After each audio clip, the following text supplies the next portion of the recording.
fiction, science fiction, horror, fantasy, crime, LGBT, thriller. You have now entered the House of Mystery with your hosts, Eric Shapiro, David North Martino, John Copenhaver, and Al Warren. Heard on KCAA 106.5 FM Los Angeles, 102.3 FM Riverside, and 105.0 AM Palm Springs. We've got Joanne Myers, and we'll be talking about her books, and one of them, Murder Most Foul. Joanne, thank you for being here. Oh, thank you for inviting me. So let's introduce you to the audience. So exactly, where did you start writing, and how and what kind of books are you writing? Well, I started writing as a child. I'm originally from Ohio, a small town in Ohio. I started writing as a child, and I just stayed with it. As I said earlier, I was raised by a mother who did not approve of any type of art, so she never gave me any encouragement to do anything artistic. So I put that on the back burner and got to it later in life. But I write all different types of genres. I write mystery, I write science fiction, fantasy, supernatural, true crime, and poetry. Oh, pretty amazing. So when you got into writing true crime, I noticed one of your books too called Twisted Love, and it's 12 true stories. What brought you to that sort of subject in that book? Well, I've always been fascinated by why people murder. You know, why go that far? I mean, that's probably like the worst crime that you could ever do against anybody. And I just was always fascinated about how the mind of a serial killer works. And it just fascinated me. I mean, true crime is what somebody actually went through. I mean, they experienced it, and true experiences is, the worst type of experience that you can go through. And it just fascinated me. Pretty incredible. Now, your newest book is called what? Crime of the Century. That's the newest one you've just put out. Yeah, the Crime of the Century. It's a true story. It was from a 1982 double homicide from a small town that I was living in called Logan, Ohio. And it took, they convicted the wrong man. They convicted a man that did not commit the crimes. He was a pervert, but he didn't actually commit the crimes.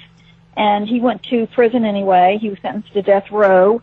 He was on death row for 5 years before he was exonerated.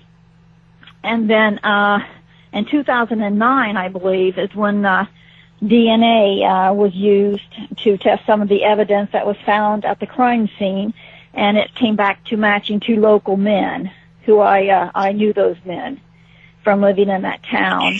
And so altogether, it took almost 30 years to find the real killers of those two teenagers. Wow.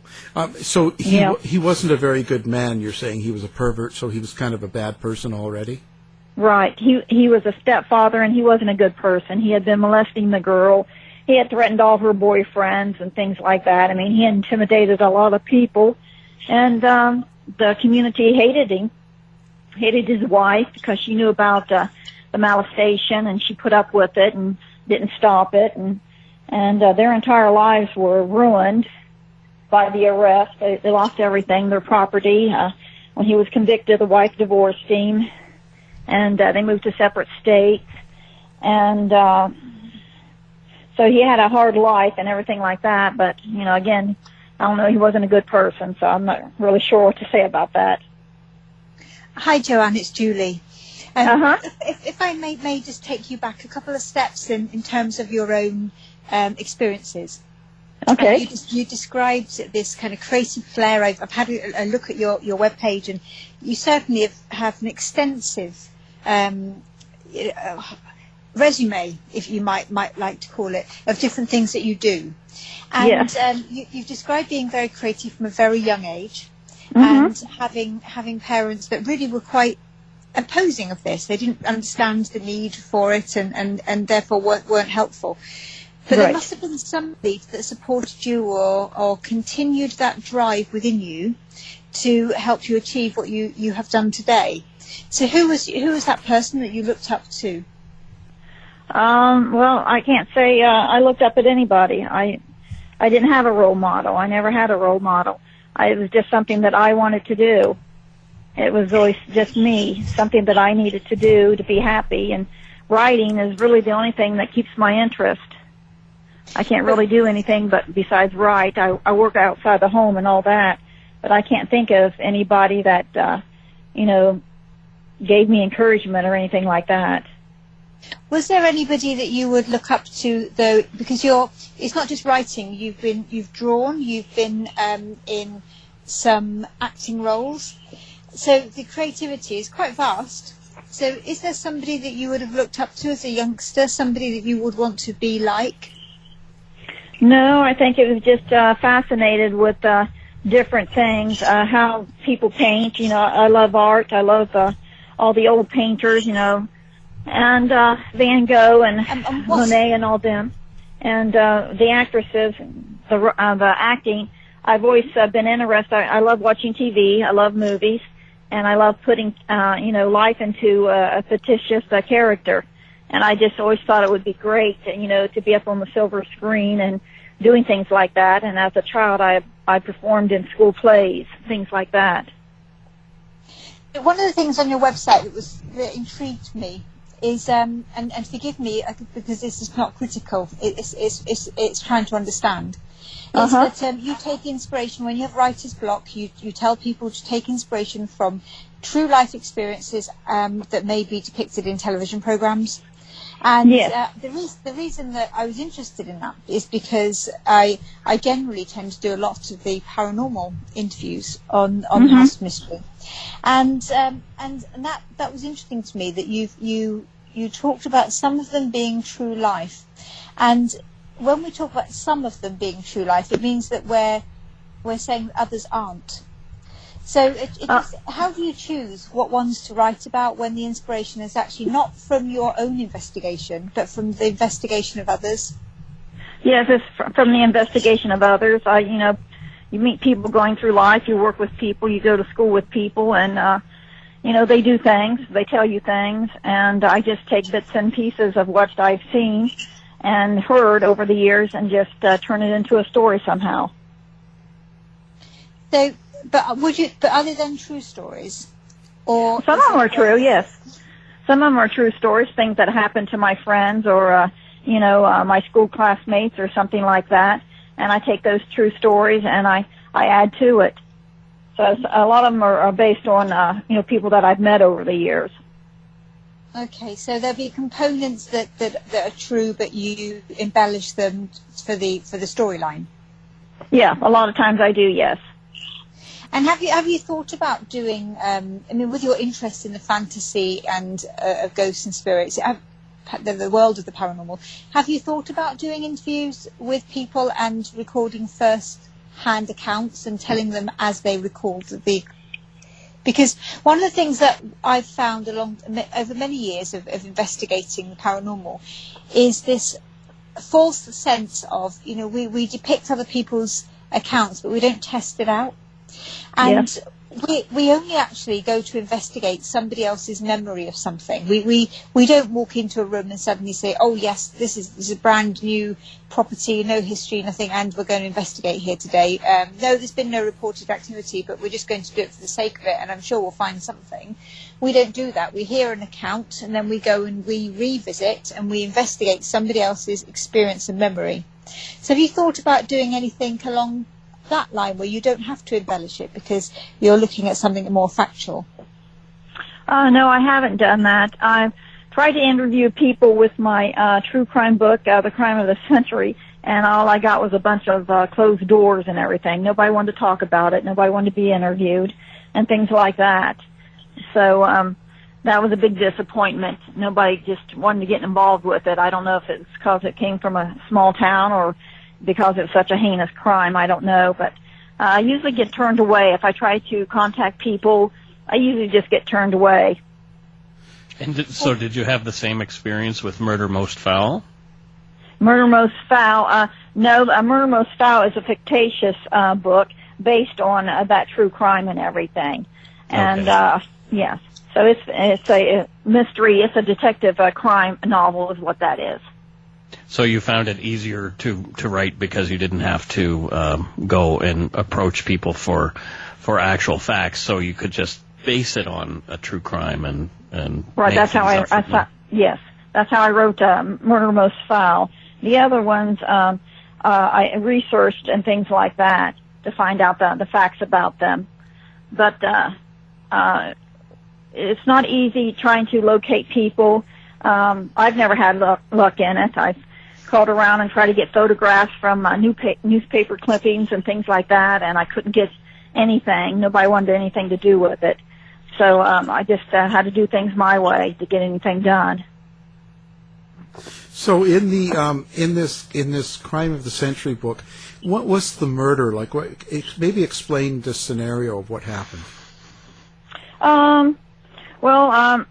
Two teenagers came up missing. They were 18, 19-year-old teenagers, boyfriend and girlfriend, came up missing, and the boy's father reported them missing to the police department. And they didn't really take serious account of it. You know, they figured they just, ran away or whatever. And then about 14 days later, while they were doing a search, they found torsos. They found two chopped up torsos floating in the river. And then that's when they cordoned the entire cornfield off and started doing a search. And within 4 days, they found the body parts and things like that. And they were arranged in a circular pattern to indicate satanic worship of some kind. And there's a lot of rumors and things like that in those counties that I was living at that had a lot to do with devil worshippers and things like that. The Hells Angels motorcycle gang, they were living up there at one time in that county, and they were rumored to have something to do with it. And it was turned out to be that the two killers, when they finally actually caught the real people, it was their ideal to cut the bodies up and make it look like devil worshippers did it, to throw suspicion off of them, is what it is.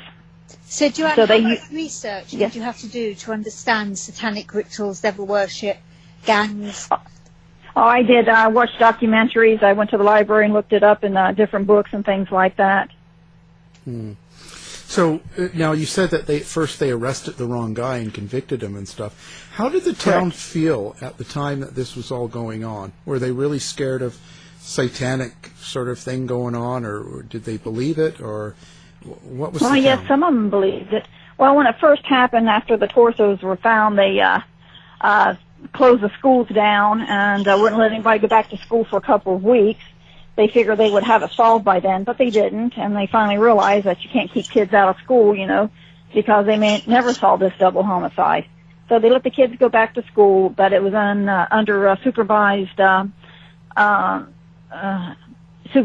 ratings.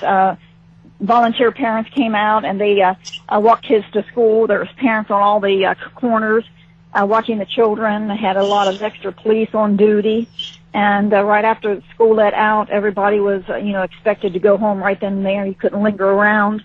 They wouldn't let Halloween go on that year, and they didn't let Halloween go on in that year for 4 or 5 years, in that town for 4 or 5 years, because they were afraid that, something like that would happen again. But, it was just a public hysteria is what it basically is. And, so a lot of people were scared. And, because the killers were still out there. And they weren't sure if the killer was, a local person or somebody that was just passing through, a drifter or something. So, but they took precautions as best that they thought they could back in, the 80s and stuff. And they had a lot of extra people watching out for children. And they started, neighborhood watches and things like that. Anything suspicious, they would report it and stuff like that. Anybody that came into town that was a stranger driving through, they would always be stopped. Their cars would be checked, things like that. So there was a lot of hysteria. Why did they arrest the guy that they did and follow through with him? What is it that they had for evidence or to convict him? That was the stepfather, the girl's stepfather.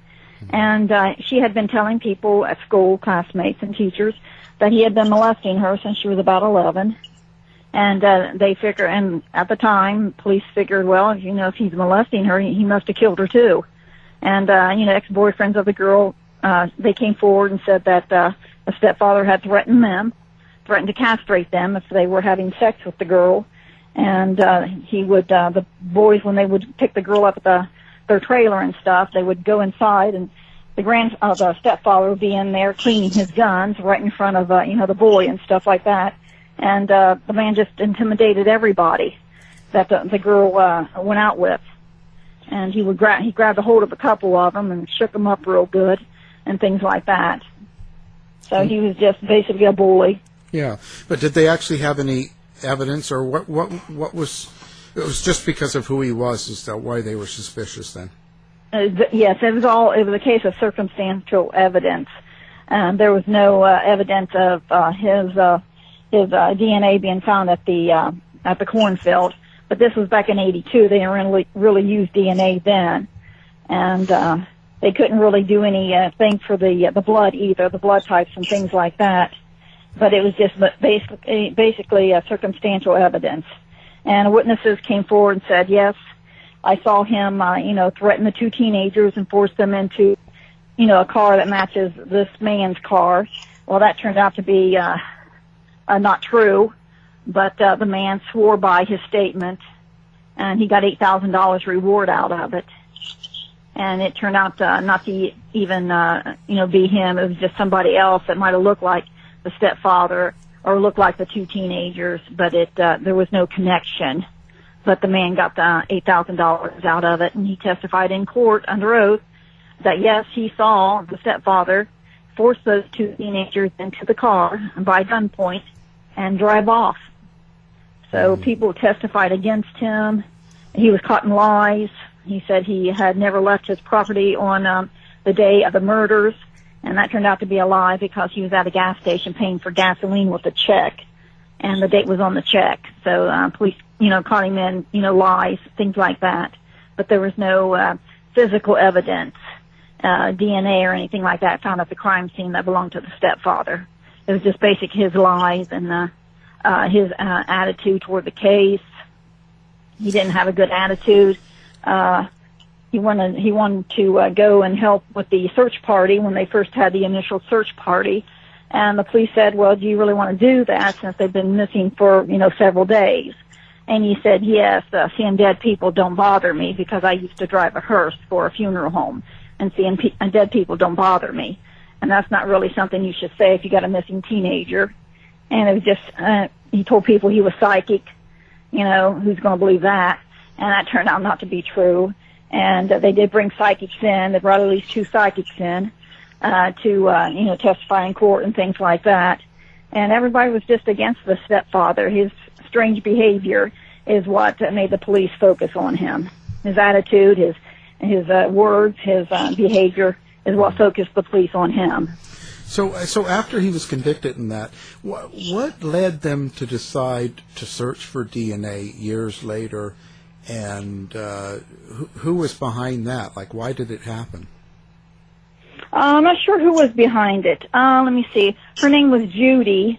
She had been interviewed not long after the crimes took place, but she had forgotten about it was her husband. It was her husband, Kenny, that helped kill the teenagers. It was Kenny and his friend Chester, and Judy kind of knew that. She wasn't told that, but her husband went home that evening with a big slash down his arm where he had been severely sliced with a knife, and she just put 2 and 2 together.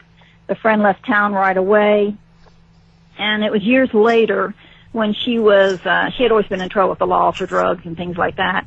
And she was on probation again, so she goes and reports to her probation officer one week. And this was a probation officer that was in the habit of asking people about this case because he was still interested in solving the case. And he just happened to ask her that day, do you know anything about this crime?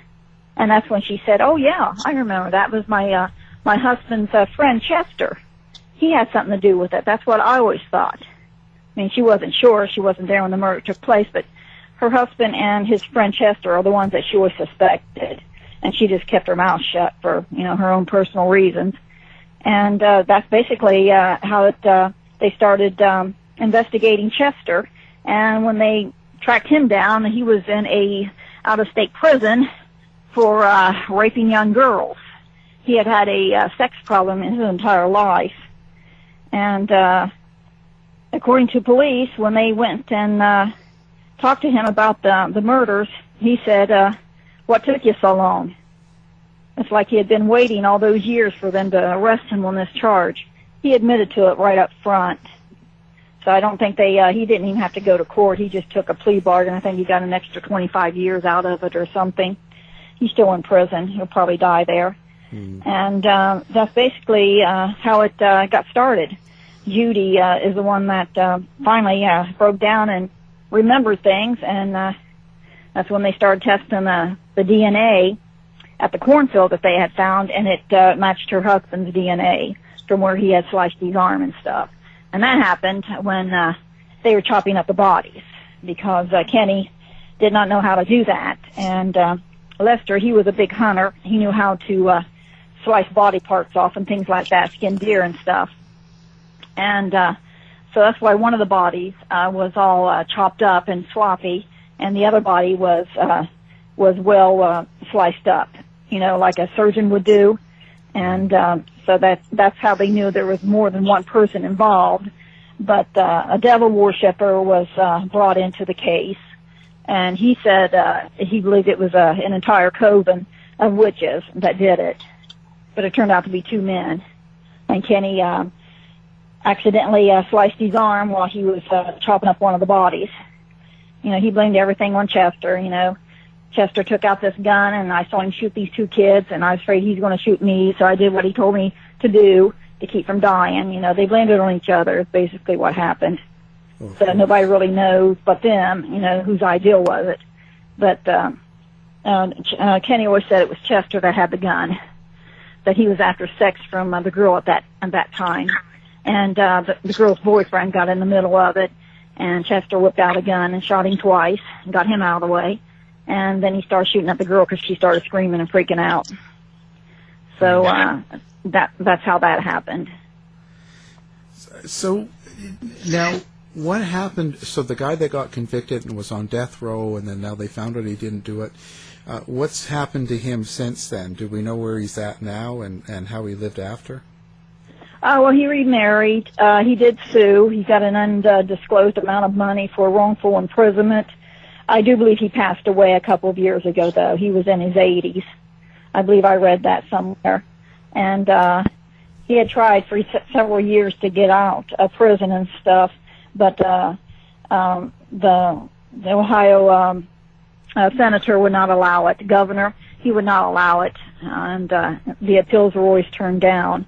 But his attorneys never gave up on him. The attorneys always fought for him and stuff, and eventually he was released, and he was completely exonerated from the crimes. And I gave him the right to sue for money, which he did and received. And him and his new wife were living in Grove City, Ohio at the time. But I believe he's died since then. What is the thing you hope people get out of this book after they've read it? To know who you're associating with, to know your surroundings, know who you're associating with. Don't trust anybody that you think is a friend. These kids thought these two men were friends because they had bought marijuana from them before, and they thought they could be trusted, and they couldn't be. And so just, bad people are everywhere is what this book is about. Bad people are everywhere. And you need to know your surroundings, and you need to be smart when you're out in public or around people, because you never know what's going to happen. So what are you planning on? Oh, go ahead. Sorry, Al. How do people do that, Joanne? How do you Because What was that, dear? how do you do that? How do you know about your surroundings? Because perpetrators are very skilled at hiding what they do, which is why they go under the radar and they don't get arrested. So I mean, it's just such a big statement to say, don't trust anyone you think is a friend, isn't it? That's really hard. Yes, it is. But these two teenagers, barely knew these men. I mean, they weren't buddy around a lot and stuff. They just bought marijuana from them from time to time. But so I don't really know what to say to that. But I always tell people, be on your guard. Know what's going on around you. If you see or hear something you don't like, get out of there. That's what I tell people. And I'm very leery of people. I don't get in the cars with anybody. I don't take rides from anybody. And you do have to be careful because, serial killers are, clever people.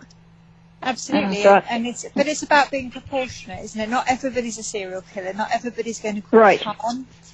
So is that very fine balance that's needed? Yes. So the message for yourself for other people from reading your book surely can't be just don't trust anybody. It has to be proportionate. Yes, it does have to be proportionate. You should know the person, more than just a few times and things like that. You should go with your gut feeling. Most people know what their gut feeling, whether or not they're in a situation they need to get out of. But, I don't really know what to say to that. It is hard to anybody can be fooled, anybody can be tricked. So I don't know what to say to that. You just have to be extremely careful about who you hang out with and things like that and what you do. They were into drugs and things like that. So, that's never a good situation. No, of course not, and it certainly sets a scene, doesn't it? And they're obviously very vulnerable. But from your own experiences, you've just said you wouldn't trust anybody. Now you're much more cautious, and you don't take lifts with unknown people, etc., which is wise. That's totally what we would advise people, isn't it? But where did that come from for you? Was it about your research and understanding and knowledge of this case, or was it before then? Were you already quite a guarded person? I was always a guarded person, yes. I always read the paper a lot. You hear about crimes in the paper all the time. You see it on the news all the time. And, people getting killed by their so-called friends. You can get killed by your husband or your boyfriend, you don't really know anybody, I don't think. You don't really know anybody. But I've always been a cautious person. And how did you? I'm sorry, because I'm delving into this, and you have to tell me to be quiet, Joanne. If you don't want to answer, please feel free. That's okay. But you've had a family, you've had relationships, and so how did you ensure that relationship you felt safe within the relationship, being so guarded yourself? Well, I didn't move in with the person right away. I didn't live with most of them that I dated. And I usually met them at different places. I didn't always invite them over to the house. I meet them somewhere out in public. And I would get to know them before that, anything serious started happening. Was there a trigger event in a relationship that you have had personally that's led you to be less trusting, or to have your trust kind of that your worry about trust and people's true personas to be ratified?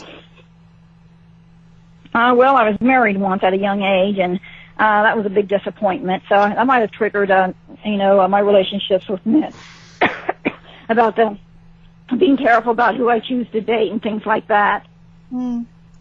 It's interesting, isn't it? Because so many authors that we speak to have storylines or their interests informed by their younger years. Yes. And of course, that's we develop into adults based on those younger years, don't we? So it's understandable. Yes. So for you going forward, what is it now you want to do next? Well, I'm turning some of my short stories into screenplays. I like to see them, turned into movies. That's what I'm doing right now. Oh yeah, I read about that on your website. That's interesting. Tell us more about that. Well, I'm entering contests and things like that, so I'm hoping they go somewhere. I belong to a couple of screenwriting. I belong to a screenwriting organization here in Dallas area, and the Women in Film Dallas. It's for screenwriters and people in the movie business, things like that. We get together once a month and talk about things. So I'm hoping to meet good contacts from those organizations. And your short stories, what are they based on? Are they all very different, or are they similar themes? Well, right now I'm working on the ones that are paranormal and the fantasy ones. Okay. And do you have any particular paranormal stories that you really are interested in, or you really believe in? Well, I'm writing, the one I wrote was called Blood Ties. It's based on a true story of these identical twin girls, and the one turns up missing. And when she goes missing, her other twin starts having visions, bad things that happen to the twin. And because of these visions, she, at the end, solves her sister's kidnapping and murder.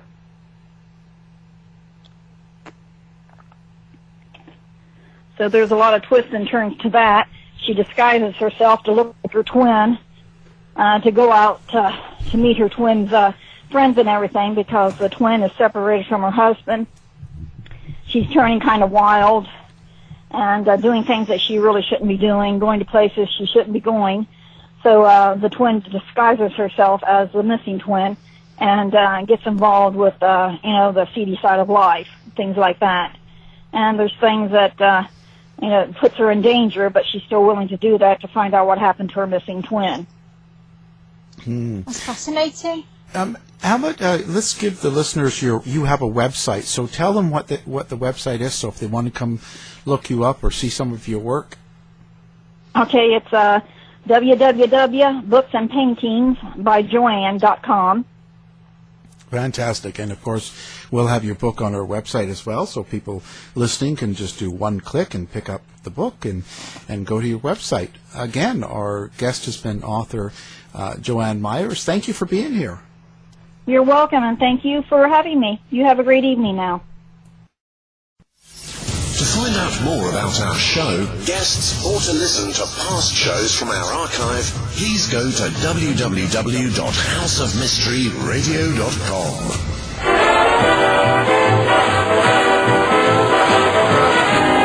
The mission has been completed. The end! By George, he's got it! It is the end! I'll say it. If you're lying to me, I'll be back. This has been a production of Something Weird Media.